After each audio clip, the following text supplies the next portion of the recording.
দর্শক সবাইকে স্বাগত জানাচ্ছি বাংলাদেশ টেলিভিশনের নিয়মিত আয়োজন ফ্যাসিবাদের দিনলিপি অনুষ্ঠানে। আপনাদের সাথে আছি আমি সাইদ খান। আলোচনার জন্য আমার সঙ্গে আছেন দুজন অতিথি। আমার ডান দিকে রয়েছেন ঢাকা বিশ্ববিদ্যালয়ের অধ্যাপক ডক্টর নুরুল আমিন ব্যাপারী, ঢাকা বিশ্ববিদ্যালয়ের রাষ্ট্রবিজ্ঞান বিভাগের সাবেক চেয়ারম্যান। আমার বাম দিকে রয়েছেন সুপ্রিম কোর্টের আইনজীবী মোহাম্মদ আলী। আপনাদের দুজনকেই স্বাগত জানাচ্ছি আজকের আলোচনায়। গত এক যুগের বেশি সময় ধরে বিশ্বের কাছে বাংলাদেশ নামটির প্রতিশব্দ ছিল স্বৈরাচার, অত্যাচার এবং অবিচার। স্বেচ্ছাচার, অনাচার এবং মিথ্যাচার ছিল প্রতি মুহূর্তের চিত্র। দল এবং ব্যক্তির স্বার্থে ব্যবহৃত হয়েছে প্রশাসন, বিচার বিভাগ। ভয় আর বিচারহীনতার সংস্কৃতি খামচে ধরেছিল বাংলাদেশের পতাকা। আজ ৬ অক্টোবর ২০২৪। গত ১৬ বছরে শুধুমাত্র এই দিনটিতে কি ঘটেছিল, অতিথিদের সঙ্গে আলোচনার আগে আমরা কিছুক্ষণের জন্য একটু অতীত থেকে ঘুরে আসি। ২০০৯ ২ কোটি টাকার কাজের জন্য ক্রয় আইন সংশোধন। কুমিল্লার ৩ শিক্ষক হত্যা মামলার পরিবারের সদস্যরা তটস্থ। ২০১০ বিদ্যুৎ পরিস্থিতি সহনীয় হতে আরও ২ বছর। নৌমন্ত্রীর পদত্যাগ দাবি করেছে জাতীয় ঘাট শ্রমিক পার্টি। বন বিভাগকে না জানিয়ে সংরক্ষিত বন কেটে সড়ক তৈরির উদ্যোগ। ২০১১ সরকারের ভুল বার্তায় আস্থাহীন শেয়ার বাজার। খুনের পরিকল্পনায় আওয়ামী লীগের ৪ নেতা। কেবল ইসি শক্তিশালী করলেই সুষ্ঠু নির্বাচন নিশ্চিত হবে না সুজন। ভাতাপ্রাপ্ত ব্যক্তিদের ব্যাংক হিসাব খোলার নামে বাড়তি ১০ লাখ টাকা আদায়। ২০১২ প্রশাসনে আবারও পদোন্নতি, তৈরি হচ্ছে তালিকা। রামুতে হামলার ঘটনায় মূল শক্তি অজানা, ৪০ হামলাকারী শনাক্ত। রেলের অর্থ কেলেঙ্কারি, টাকা সুরঞ্জিতের বাড়িতে যাচ্ছিল, আগেও গেছে। ২০১৩ বিদ্যুৎ কেন্দ্র প্রতিষ্ঠার শুরুতেই নেতিবাচক মন্তব্য দিয়েছেন রামপালবাসী। তথ্য প্রযুক্তি আইনে পরোয়ানা ছাড়াই গ্রেফতারের ক্ষমতা পেল পুলিশ। ২০১৫ বিএনপি ও জামায়াতের ৩৯ নেতাকর্মী গ্রেফতার। বাসায় ঢুকে পিডিবির সাবেক চেয়ারম্যানকে হত্যা। ঈশ্বরদীতে এসআইয়ের লাশ উদ্ধার। হরগঙ্গা কলেজে ভর্তি ইচ্ছুকদের কাছ থেকে ছাত্রলীগের টাকা আদায়। ২০১৬ বাংলাদেশ সংসদের নতুন এনজিও আইন নিয়ে উদ্বেগ। গণপূর্ত মন্ত্রীর বক্তব্যের জবাবে দুদক কারও কাজে হস্তক্ষেপ করে না। পানিবন্দী ভবদহবাসীর পানি সরানোর দাবির মিছিলে পুলিশের লাঠিপেটা। ভোজ্য তেলের ঊর্ধ্বগতি। ২০১৭ সিনহা প্রধান বিচারপতির পদ বিতর্কিত করেছেন মোহাম্মদ নাসিম। বরিশালে মুক্তিযোদ্ধারা ভাতা পায়নি। শায়েস্তাগঞ্জে মুক্তিযোদ্ধা জিয়া কলেজের নাম পরিবর্তন। ২০১৮ বিরোধীদের কোনো সুযোগ দেবে না আওয়ামী লীগ, চলবে দমন পীড়ন এবং বিভাজনের চেষ্টা। বিরোধিতা করলে খবর আছে ওবায়দুল কাদের। অনেক হয়েছে, enough is enough Mirza Fakhrul. মুক্তিযোদ্ধাদের সন্তানদের সাথে কোটা বহালের দাবিতে যুক্ত হল প্রতিবন্ধীরাও। ২০১৯ ফেনী নদীর পানি নেবে ভারত, তিস্তা চুক্তির অপেক্ষায়। জনসংখ্যার চেয়ে জন্ম নিবন্ধন বেশি। রংপুরে উপনির্বাচনে ভোটারদের দেখা নেই। ঢাকায় বড়শিতে মাছ ধরছেন সিইসি। বিচার বহির্ভূত হত্যা দিয়ে সমাজে অপরাধ দূর হয়নি, মৌলিক অধিকার সুরক্ষা কমিটি। আসামি ছিনতাইয়ের অভিযোগে আওয়ামী লীগ নেতা হিটলারসহ ৯ জনের বিরুদ্ধে মামলা। কবি নজরুল বিশ্ববিদ্যালয়ে লিফট কিনতে ৮ শিক্ষক ও কর্মকর্তা বিদেশে যাচ্ছেন। ২০২০ ডক্টর ইউনূসের বিরুদ্ধে মামলার বিচার বহাল রেখেছে সুপ্রিম কোর্ট। সারা দেশে নারী ধর্ষণ ও নিপীড়নের প্রতিবাদে সড়ক অবরোধ। ২০২১ নিম্ন আদালতের বিচারকরা সুপ্রিম কোর্টের নির্দেশনা ও আইন উপেক্ষা করেছেন। শরীয়তপুরে যুবলীগের সভা ঘিরে দলীয় নেতাকর্মীদের মধ্যে সংঘর্ষ ও বিস্ফোরণ। ২০২২ গত ১১ বছর ৩ মাসের মধ্যে আগস্টে সর্বোচ্চ মূল্যস্ফীতি। মাদকের মামলার নাটকে হয়রানি। সরকারের ব্যর্থতা ও চুরির কারণে বিদ্যুৎ বিপর্যয়ে মির্জা ফখরুল। গণতন্ত্র বাধাগ্রস্ত করতে বিএনপি ষড়যন্ত্র করে যাচ্ছে ওবায়দুল কাদের। জেলা পরিষদ নির্বাচনে প্রার্থীদের হলফনামায় অসত্য ও অসম্পূর্ণ তথ্যের ছড়াছড়ি। শ্রম আইনে শ্রমিকদের স্বার্থ উপেক্ষিত হয়েছে। 2023 আমাকে বেশি কথা বললে সব বন্ধ করে দিয়ে বসে থাকব প্রধানমন্ত্রী। 24,000 কোটি টাকা বাড়তি আয়কর আদায় করা হবে। আইন আছে, সঠিক বাস্তবায়ন নেই। কোনো অপরাধ করিনি, শঙ্কিত হব কেন? ডক্টর ইউনূস। জন্ম নিবন্ধন করতে গিয়ে ক্ষুব্ধ মানুষ।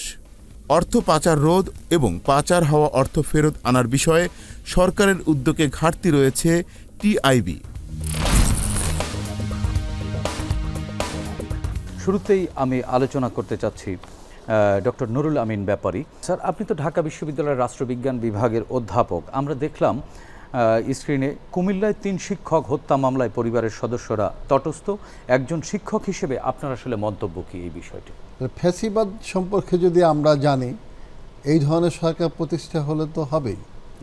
সহজভাবে যদি আমরা বলি, ফ্যাসিজমকে আমরা খুব সহজভাবে সংজ্ঞায়িত করি যে fascism is the highest stage of dictatorship, অর্থাৎ স্বৈরতন্ত্রের চরম স্টেজ হচ্ছে ফ্যাসিবাদ। তাহলে স্বৈরতন্ত্র হচ্ছে কি? অর্থাৎ একজন শাসক তার অধীনে সব রাখবে, যেখানে তার কোনো জবাবদিহিতা নেই, দায় দায়িত্ব নাই, নাগরিকের প্রতি তার কোনো কর্তব্যবোধ নাই। তাহলে আপনি যদি এভাবে আগে বিশ্লেষণ করে নেন, যেই সময় ঘটনাটি ঘটছে ওই সময় কোন ধরনের সরকার ব্যবস্থা বাংলাদেশে ছিল? একটি গণতান্ত্রিক সরকার ব্যবস্থা ছিল। কারণ আপনি যে দায় দায়িত্বটা বলবেন যে এই অপকর্মগুলি করেছে, গুম, খুন, হত্যা, অনাচার করেছে, এটি তো তার জবাবদিহিতা ছিল না। এই জবাবদিহিতার জন্য কিন্তু অনেক ইনস্টিটিউশনের প্রয়োজন।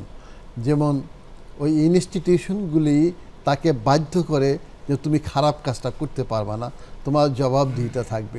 এই ধরনের সরকারকে, বাংলাদেশের গণতান্ত্রিক সরকারকে যেভাবে আখ্যায়িত করুক না কেন, পশ্চিমা দেশগুলোতে কিন্তু বর্তমানে এই ধরনের গণতান্ত্রিক সরকারগুলোকে জবাবদিহিমূলক সরকার বলে, দায়িত্বশীল সরকার। আপনি দেখেন, আমরা যখন ক্ষমতায় যাই, আমাদের সরকার সাথে সাথে বলে শাসন ব্যবস্থা, আমি শাসন করতেছি না, আমি দায়িত্ব গ্রহণ করছি। তুমি এই কমিটমেন্টের ভিত্তিতে তুমি আমাকে ভোট দিয়েছো, আমি ওই কমিটমেন্টকে রক্ষা করার জন্য এখানে এসেছি। আমার দায়িত্বটা যদি আমি পালন না করতে পারি, তাহলে তো নেক্সটে তুমি আমাকে ভোট দিবে না। তাহলে গণতান্ত্রিক সরকার কি ছিল? অবশ্যই ছিল না। অর্থাৎ এই গণতান্ত্রিক পদ্ধতিতে উনি যখন ক্ষমতা আসলেন 2009 সালের দিকে, এটাকে তিনি ফ্যাসিবাদে রূপান্তরিত করলেন। কিন্তু 2009 সালে তো স্যার আমরা দেখেছি ভোট হয়েছে, এবং এরপরেও সরকারের পক্ষ থেকে নির্বাচন কমিশন সহ সবগুলো প্রতিষ্ঠানে কিন্তু বলেছে যে গণতান্ত্রিক পদ্ধতিতে নির্বাচন হয়েছে, সাধারণ মানুষ ভোট দিয়েছে। একজন রাষ্ট্রবিজ্ঞানী হিসেবে তাহলে তাদের এই ভোট আয়োজন এবং ভোট ব্যবস্থাকে আপনি কিভাবে মূল্যায়ন? সহজভাবে কিন্তু আমরা দেখেছি ওই নির্বাচনটা, সকলেই আমরা বলি নিরপেক্ষ একটি নির্বাচন। ওই নির্বাচনের মধ্যে কিন্তু কারুকার্য ছিল। বর্তমানে যিনি আপনার এই আমাদের সরকারের যিনি উপদেষ্টা ব্রিগেডিয়ার সাকাওয়াত সাহেব, ওনার সময় কিন্তু 30টি আসন এমনভাবে আপনার ঠিকঠাক করা হয়েছে, কোন এলাকায় কার ভোট, বিএনপির ভোট কোথায়, আওয়ামী লীগের কোথায়, পুরো বিন্যাস করা হয়েছে। তাহলে এই যে কারুকার্যগুলি, এই কারুকার্যগুলির মাধ্যমে কিন্তু নির্বাচনকে প্রভাবিত করেছে, এটা কেউ জানে না। এবং ওই নির্বাচনের পশ্চাতে একটা গভীর ষড়যন্ত্র ছিল। ওই সময় আমরা দেখব আন্তর্জাতিক রাজনীতি এমনভাবে রূপ ধারণ করেছিল যে ইসলামিক ফোর্সগুলিকে পছন্দ করতো না পশ্চিমারা, এবং ওটাকেই প্রকৃতপক্ষে ওই সময় তারা প্রতিবেশী রাষ্ট্রের মাধ্যমে এমন একটি কারুকার্য করেছেন, তার প্রমাণ আমি দিয়ে দিচ্ছি। প্রমাণ পাবেন, ওই সময়ে যিনি ভারতের রাষ্ট্রপতি ছিলেন প্রণব মুখার্জি, তার বইটা দেখেন, এবং স্পষ্ট ওখানে লেখা আছে, বলা আছে যে আমরাই আওয়ামী লীগ সরকারকে ক্ষমতায় নিয়ে আসছি। তার জনগণের অংশগ্রহণ ছিল, জনগণের অংশগ্রহণ এভাবে ছিল, কারুকার্যের মাধ্যমে কিছু হয়েছে যেটা জনগণ বুঝতে পারে নাই। আমরাও বুঝতে আমাদের কঠিন হয়েছে সকালে। এখন পর্যন্ত বিএনপি দেখেন ও বিষয়ে কথা বলে না, আমার মনে হয় বিএনপিও বুঝতে পারে নাই। ও থেকে কিন্তু যাত্রা শুরু হলো, অর্থাৎ জনগণের গণতান্ত্রিক সরকার ছিল না বিদায়, একটি স্বৈরতান্ত্রিক পদ্ধতি, এবং লাস্ট স্টেজে চলে গেল ফ্যাসিবাদী পদ্ধতিতে, অর্থাৎ ফ্যাসিবাদী পন্থা অবলম্বন করলে ওখান থেকে ফিরে আসা কঠিন। জি স্যার, আপনার কাছে আবারও আসবো। অ্যাডভোকেট মোহাম্মদ আলী, 2 কোটি টাকার জন্য একটি ক্রয় আইন সংশোধন করেছিল ওই সময় সরকার।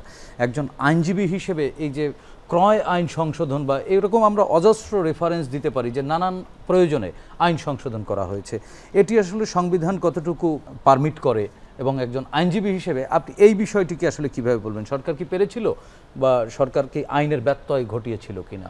সরকার তো অবশ্যই আইনের ব্যত্যয় ঘটিয়েছে। এই সরকার গত 15 বছর যে তাদের শাসনকাল, পুরা শাসনকালটাই ছিল বিচার বিভাগকে বিচারহীনতার মধ্যে নিয়ে যাওয়া, আর পাশাপাশি পুলিশকে এবং প্রশাসনকে নিজেদের মতো ব্যবহার করা।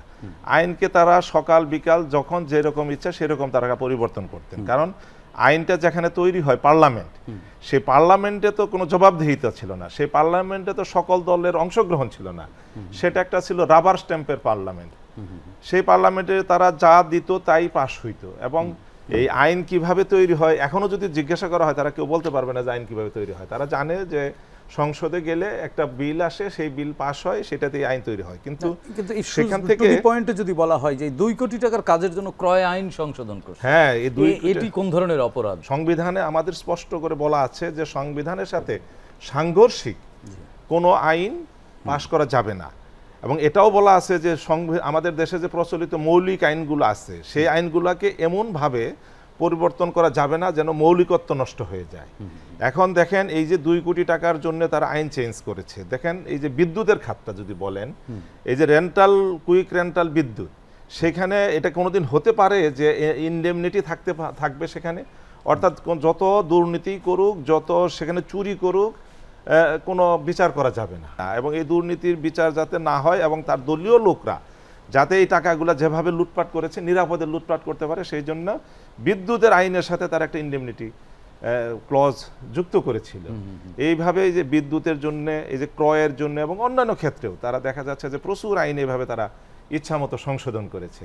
স্যার, আরেকটি বিষয় আমরা দেখলাম যে কবি নজরুল বিশ্ববিদ্যালয়ের লিফট কিনতে শিক্ষক কর্মকর্তা কর্মচারীরা বিদেশ সফর করেছেন। আমরা এর আগেও এরকম অজস্র খবর দেখেছি যে বিশ্ববিদ্যালয়ের ক্রয়ের জন্য বিশ্ববিদ্যালয়ের মতো প্রতিষ্ঠানের শিক্ষকরা এবং কর্মকর্তারা বিদেশ সফর করেছেন। এগুলো অধিকাংশই আমরা দেখেছি এগুলো নিয়ে বিতর্ক জন্ম নিয়েছে। এই বিষয়টি আসলে কিভাবে দেখবেন? শুধু কবি নজরুল বিশ্ববিদ্যালয়ে এই ঘটনা ঘটেনি, আপনি দেখবেন বিশ্ববিদ্যালয় ঘটেছে আমলাতন্ত্রের মধ্যে, দেখবেন খাল খননের জন্য বাংলাদেশ খাল খননের জন্য বিদেশে পাঠিয়েছে লোক, তারপর খিচুড়ি পাক করার জন্য ট্রেনিং দেওয়ার জন্য বিদেশে।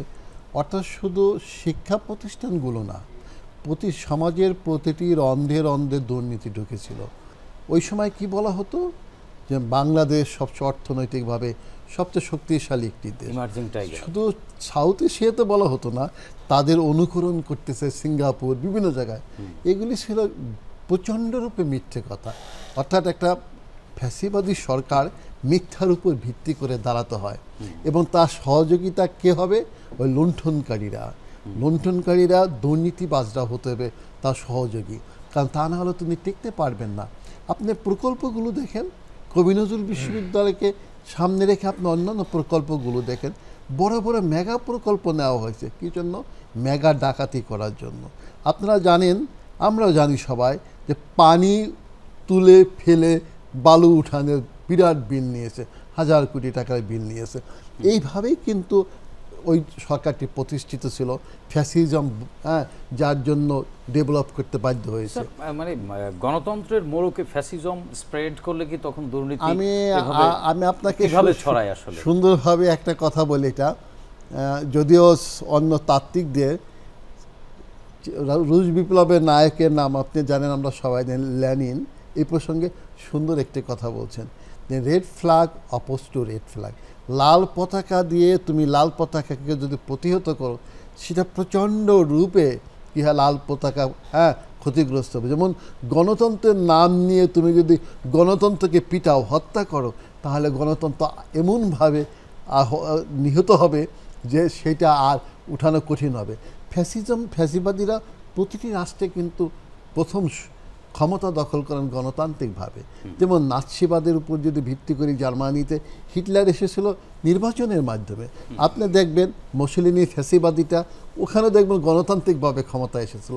যে প্রশ্নটি আপনি করলেন হাসিনা ওয়াজেদ, 2009 সালে তো গণতান্ত্রিকভাবে আমরা জানি সবাই ক্ষমতায় এসেছে, দৃশ্যমান ছিল কিন্তু ধীরে ধীরে এই গণতান্ত্রিক সরকারে কি হলো, আপনি কর্তৃত্ববাদী রূপ ধারণ করে একদম ফ্যাসিজমে চলে গেল, ডিক্টেটরশিপের চরম স্টেজে চলে গেল। এরই ফলে কি ঘটলো, জনগণ থেকে বিচ্ছিন্ন হয়ে গেল, পুরো বিচ্ছিন্ন হয়ে গেল। এবং যে প্রশ্নটি আপনি ব্যারিস্টার সাহেবের নিকট প্রশ্ন করেছিলেন সেটি সহজ ব্যাপার। এই যে বিচারালয়, আইন বিভাগ, শাসন বিভাগ, বিচার বিভাগ, এগুলি কিন্তু ইনস্টিটিউশন। এই ইনস্টিটিউশনগুলি যদি গণতান্ত্রিকভাবে ফাংশন না করে তাহলে কিন্তু ফ্যাসিজমের উদ্ভব হয়।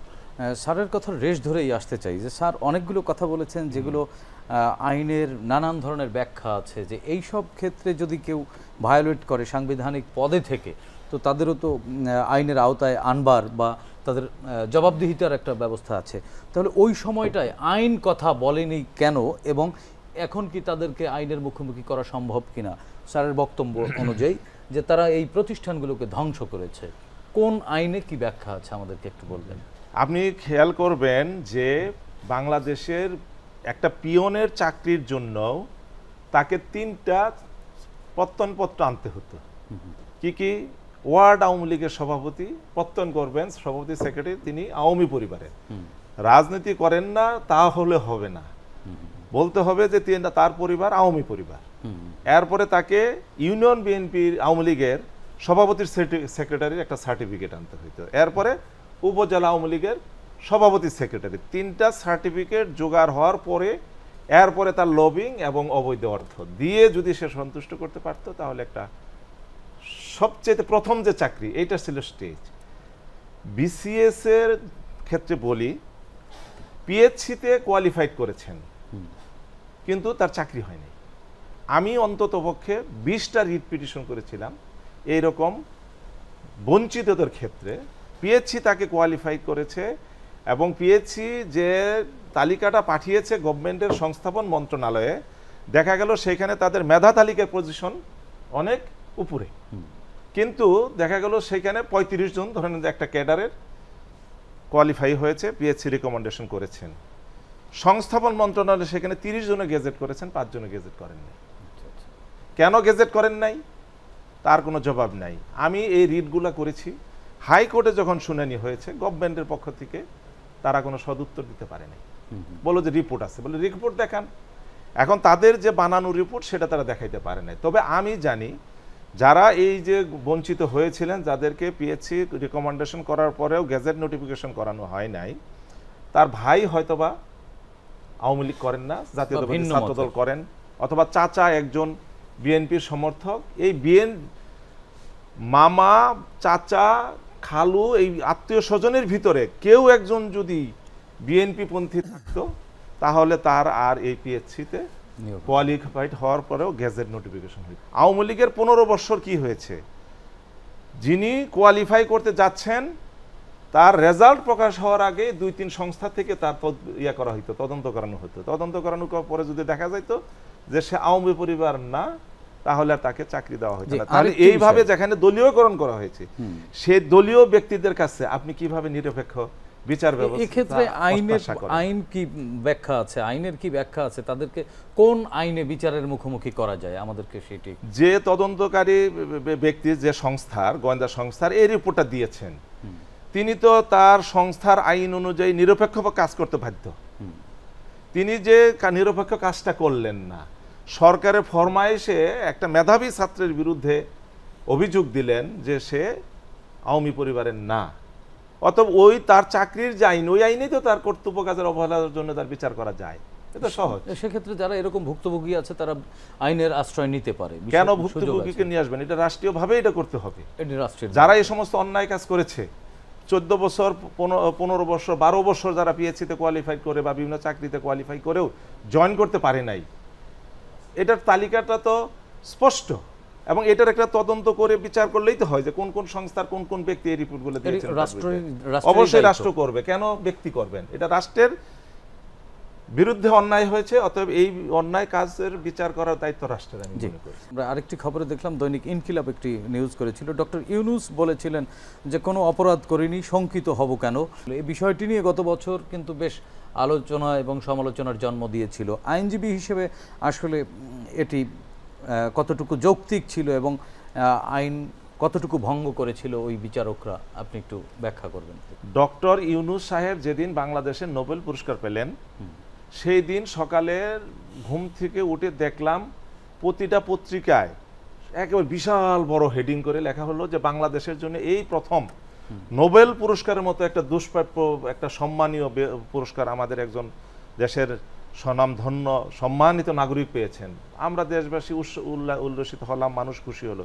কিন্তু একজন ব্যক্তি এবং তার সাঙ্গপাঙ্গরা কিন্তু ডক্টর ইউনূস সাহেবকে অভিনন্দন জানান নাই, এবং এই পুরস্কার পাওয়ার পরে সেই দিন থেকেই তাদের মনে কষ্ট।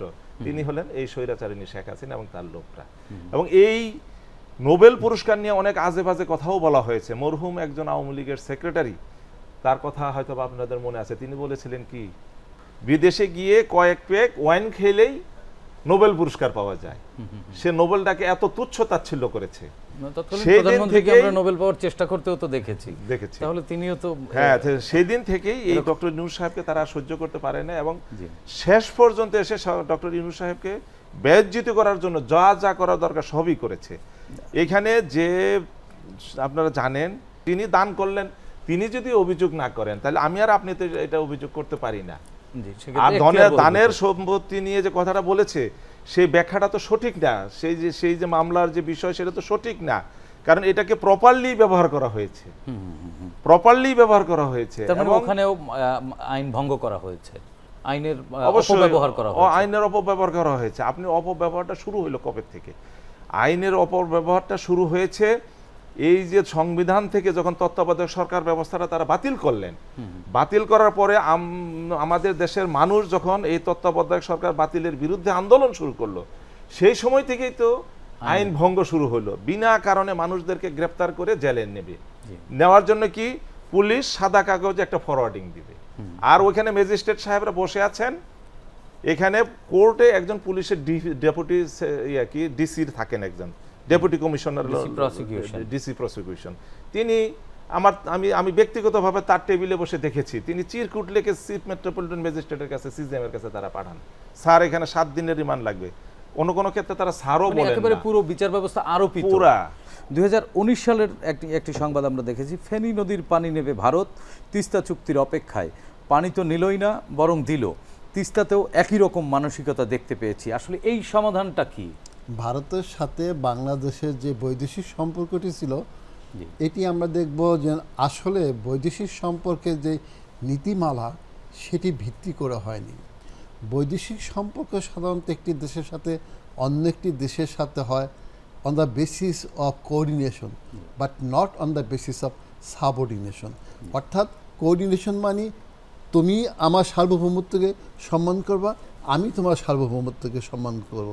সাবঅর্ডিনেশন মিনস দাসত্ব, অর্থাৎ আমি যা বলবো তাই তুমি শুনবা। ওই সরকার দুটোর সাথে ওই সময় সম্পর্কে ছিল দাসত্বমূলক সম্পর্ক। দাসত্ব কোনোদিন পরিবর্তিত পরিস্থিতির পরে আপনি কি প্রত্যাশা করেন? এই জন্য আমি বলি, আপনার পানি যে প্রশ্নটি করেছে ওটা উত্তর অনেক দীর্ঘ, এবং সেটি আপনি যেটা বলছেন, তাহলে এই সরকারের উপরে যে প্রশ্নটি করলেন আপনি, কি হবে, সেটি দায়িত্ব বর্তমান সরকারের। অর্থাৎ এই সরকারেই একটি সুন্দর কনস্টিটিউশন তার প্রদান করতে হবে। হয় অ্যামেন্ডমেন্ট করেন অথবা পুনর্লেখন কি করেন, সেটি ভিন্ন একটা আঙ্গিক। এবং তার বুঝতে হবে end justify means, not means justify ends. অর্থাৎ ইউনূস সাহেব আজকে যত সমাদৃত, পুরো পৃথিবী তাকে নিয়ে দেখলেন আপনারা, জাতিসংঘে একদম লাফালাফির মতো হয়েছে, আমাদের উৎসব হয়েছে।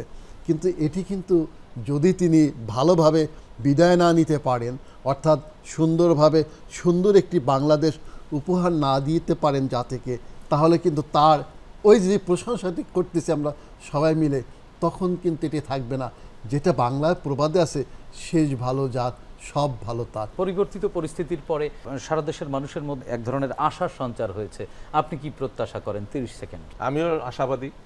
এই আশা আমি আশা করি যে পূরণ হবে, এবং প্রত্যাশা করি এই দেশে আর কখনো এই যে ফেসিভিজম, ফেসিবাদের যে সৃষ্টি হয়েছিল, এই যে স্বৈরাচারের সরকারের সৃষ্টি হয়েছিল, এটা প্রত্যাশা করি আর কোনোদিন এটা হবে না।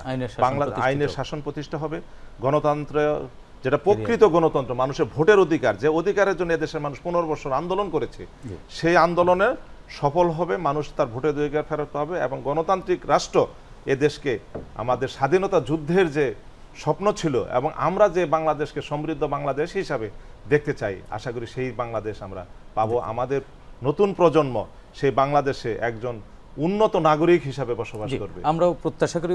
অ্যাডভোকেট মোহাম্মদ আলী ভাই এবং অধ্যাপক নুরুল আমিন স্যার, আপনাদের দুজনকেই ধন্যবাদ। প্রিয় দর্শক, ৩৬ জুলাইয়ের গণ অভ্যুত্থানের মাধ্যমে এ মাটির গর্ভে প্রবেশ করেছে এক নতুন আলো। ফ্যাসিবাদ বিরোধী এই আলোকবর্তিকা যাতে আর কোনোদিন নিভে না যায়, তাই বাংলাদেশ টেলিভিশনের এ আয়োজন। বিটিভির সঙ্গে থাকুন, দেখা হবে আগামী পর্বে নতুন অতিথির সঙ্গেই। ততক্ষণ পর্যন্ত ভালো থাকবেন। আল্লাহ হাফেজ।